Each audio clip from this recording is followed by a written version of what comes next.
Il n'y a pas quelqu'un qu'on dirait, il est seul, il est unique. On est connecté à une mère, à un père, on est connecté à des frères, à une couleur, à une nation, et le monde entier aujourd'hui est interconnecté. On parle de ça dans le téléphone.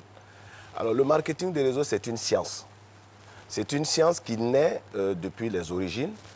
Qu'on soit chrétien ou musulman, on dit que une femme a goûté, elle a proposé à son mari, ils ont proposé aux enfants. Donc le bouche à oreille, c'est le fondement du marketing de réseau. Marketing veut dire commerce. En réseau, c'est-à-dire, comme vous voyez, d'une manière interconnectée.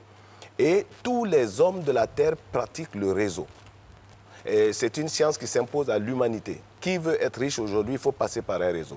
Autrement, tout ce qu'on fait, c'est des activités solitaires. J'ai mon maquis, j'ai ma boîte de nuit, j'ai mon champ, c'est solitaire. Mais comment entrer dans la richesse? Parce que moi, je parle aujourd'hui des milliards. Je veux qu'on sorte des millions, nous, Africains.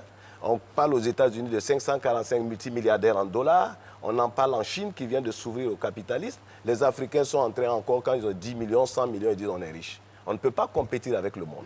Alors le marketing des réseaux, science de bouche à oreille, est une science par laquelle des hommes essaient de commercialiser et de multiplier les ventes. Je vous donne un exemple très simple. Je vends des bonbons au carrefour de la vie. Et chaque jour, j'ai 2000 francs de bénéfices. Alors, l'intelligence financière, je vais au village et je viens avec 30 de mes frères. Et je leur donne les mêmes quantités de bonbons, je les affecte en divers points de la ville d'Abidjan. Le soir, on fait les comptes. Il va sans dire que ce n'est pas la même vente que lorsque je suis seul. Et c'est le système du marketing de réseau. Les Africains pratiquaient le marketing de réseau dans les villages. Tout le monde allait cultiver dans le champ de Yao, une autre fois dans le champ de Kwaku, ainsi de suite. Il n'y avait pas de pauvres. Et la richesse, c'était quoi? C'est la nourriture et les produits, comment on appelle, d'élevage. Tout le monde en avait. Donc, le marketing de réseau, il ne faut pas confondre avec tout ce que nous voyons, où on vous dit, bon, voilà, vous donnez de l'argent, vous venez au bout de combien de temps, ça s'est multiplié. Marketing veut dire commerce. Le premier fondement d'un marketing, il y a un objet, il y a quelque chose à vendre. C'est quelque chose que des gens ont maîtrisé pour pouvoir vendre.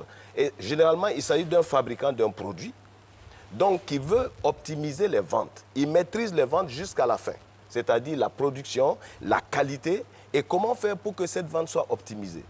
Donc, qu'est-ce que c'est que le marketing de réseau? C'est le fait d'emmener quelqu'un à acheter quelque chose.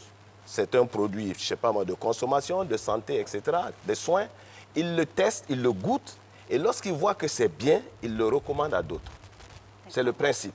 Okay. Alors donc, le principe, ce n'est pas, on ne cherche pas des vendeurs. Ça, c'est le marketing usuel, où chacun se débrouille, il se promène pour vendre. Or, le marketing des réseaux, justement,